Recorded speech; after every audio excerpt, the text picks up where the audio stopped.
അതിന്റെ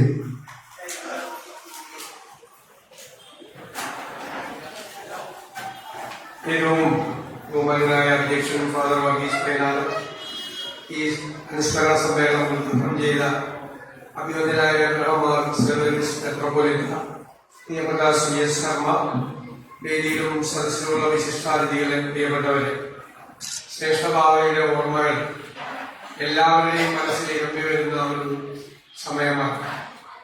ഞാൻ ഈ വേദിയിൽ ഇരുന്നപ്പോൾ ഓർത്തത്, ഞാൻ അദ്ദേഹത്തെ ആദ്യമായി പരിചയപ്പെട്ടത് 96 ഈ ദേവാലയത്തിൽ വെച്ച്, ഈ തൊട്ടപ്പുറത്തെ ഈ ഓഫീസ് റൂമിന്റെ മുകളിൽ വെച്ച്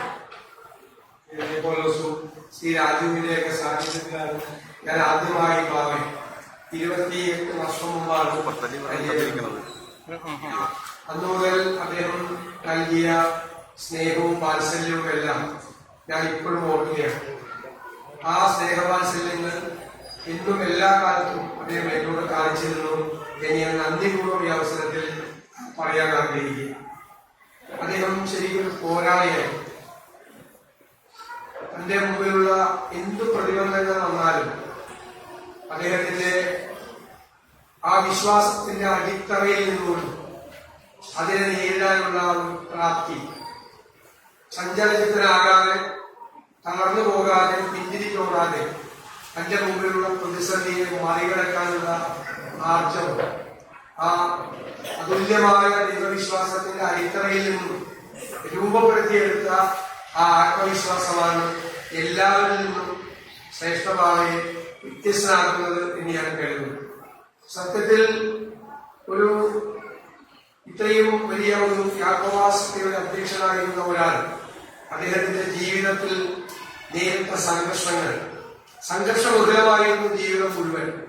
എന്നും പ്രതിസന്ധികൾ, എന്നും പ്രശ്നങ്ങൾ, നിരവധി വ്യവഹാരങ്ങൾ. അതിനിടയിലാണ് അദ്ദേഹം എല്ലാവർക്കും കരുത്തു പകർന്നുകൊണ്ട് തന്റെ സഭാവിശ്വാസികൾക്ക്, വൈദിക ശ്രേഷ്ഠർക്ക് എല്ലാം ആത്മവിശ്വാസം പകർന്നു കൊടുത്തുകൊണ്ട് നേതൃസ്ഥാനത്തിരുന്നു.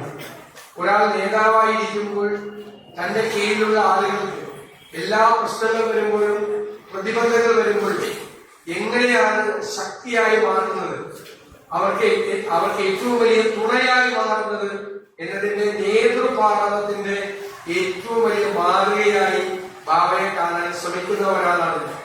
ഒരിക്കലും എത്ര വലിയ പ്രശ്നം വന്നാലും അനങ്ങില്ല. ഏത് പ്രതികൂലമായ സാഹചര്യം വന്നാലും അതിനെ അനുകൂലമാക്കി മാറ്റാൻ വേണ്ടിയിട്ടുള്ള അദ്ദേഹത്തിന്റെ ശ്രമം, കൂടെയുള്ളവർ, കൂടെ നിൽക്കുന്നവർ പതറിപ്പോകാതിരിക്കാൻ വേണ്ടി അദ്ദേഹം അവർക്ക് കൊടുക്കുന്ന ആ പിന്തുണ, അതാണ് ഒരു നേതൃത്വത്തിന്റെ ഏറ്റവും വലിയ പ്രത്യേകത എന്ന് പറയുന്നത്. ആ അസാമാന്യമായ, അതുല്യമായ ഒരു നേതൃത്വമായിരുന്നു ബാബയുടെ എന്ന് പറയാതിരിക്കാൻ നിവൃത്തിയില്ല. കാരണം എല്ലാ സംഘർഷങ്ങളുടെ മുഖത്തും അദ്ദേഹം ഉണ്ടായിരുന്നു, ശാന്തനായി ഉണ്ടായിരുന്നു, സൗമ്യനായി ഉണ്ടായിരുന്നു. എപ്പോഴാണ് അദ്ദേഹം പൊട്ടിത്തെറിക്കേണ്ടി വരുന്നത്, ആ സമയത്തെല്ലാം ശക്തമായി പൊട്ടിത്തെറിച്ചിട്ടുണ്ട്. അപ്പൊ അതെല്ലാം വളരെ സൂക്ഷ്മതയോടുകൂടി നിരീക്ഷിച്ചുകൊണ്ട് അതിനിടയിൽ ഈ സഭയുടെ ഏറ്റവും സംഘർഷം നിറഞ്ഞ നാളുകളിൽ അതിന് നേതൃത്വം കൊടുത്താണ് അവ മുന്നോട്ട് പോയത്. എനിക്കിപ്പോഴും ഓർമ്മയുണ്ട്, 2006 അസംബ്ലി തെരഞ്ഞെടുപ്പിന് മുമ്പ് ആലുവയിൽ വലിയൊരു ലാത്തിച്ചാർജും ബഹളമൊക്കെ ഉണ്ടായി.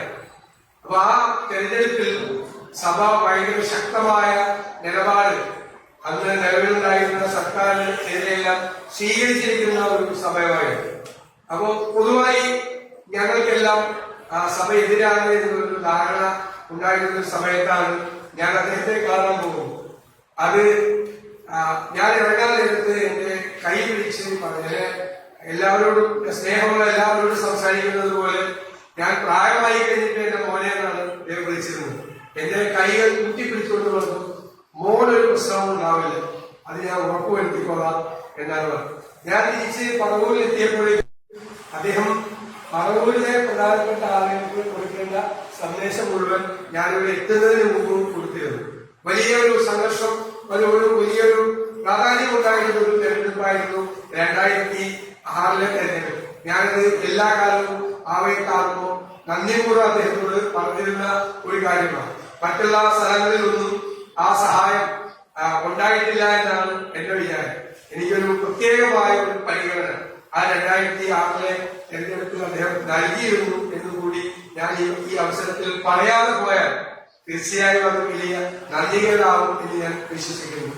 അദ്ദേഹത്തിന് ഈ സഭാ പ്രശ്നങ്ങളിലെല്ലാം ഒരു രമ്യമായ പരിഹാരം ഉണ്ടാകണം എന്ന് വലുതാണ് അദ്ദേഹം ആഗ്രഹിച്ചിരുന്നു. അത് കാണാൻ കഴിയാതെയാണ് അദ്ദേഹം യാത്രയായത്. നേരത്തെ തിരുവേലി പറഞ്ഞതുപോലെ അപ്പോഴെല്ലാം കൊടുത്തതിന് ശേഷം ഈ ഡിസപ്പിയർന്ന് ക്രിസ്തുവിനെ കുറിച്ച് പറഞ്ഞതുപോലെ തന്നെയാണ്. അദ്ദേഹം അപ്രത്യക്ഷനായെങ്കിലും അദ്ദേഹത്തിന്റെ ഉള്ളിലെ ഒരു ആഗ്രഹം ഈ സഭാ പ്രശ്നങ്ങൾക്കുള്ള ശാശ്വതമായ രമ്യമായ ഒരു പരിഹാരം ഉണ്ടാകണമെന്നുള്ളൊരു ആഗ്രഹം.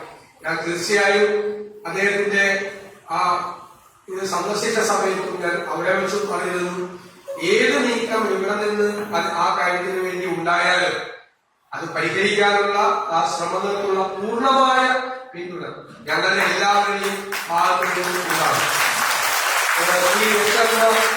അക്കാര്യത്തിലെല്ലാം വളരെ ഇടപെടലുകൾ നേരത്തെ നടത്തിയിട്ടുള്ള ആളാണെന്ന് എനിക്ക് നേരത്തെ അറിയാം. ഞങ്ങൾ തമ്മിൽ ഈ കാര്യങ്ങൾ പലപ്പോഴും സംസാരിക്കാറുണ്ട്. ഏത് അന്തരീക്ഷം വന്നാലും അത് പരിഹരിക്കാൻ വേണ്ടിയിട്ടുള്ള ശ്രമങ്ങളിൽ ഞങ്ങളെല്ലാവരും ഉണ്ടാകും എന്നുള്ളൊരു വാക്ക് മാത്രമാണ് എനിക്ക് ഈ അവസരത്തിൽ പറയാനുള്ളത്.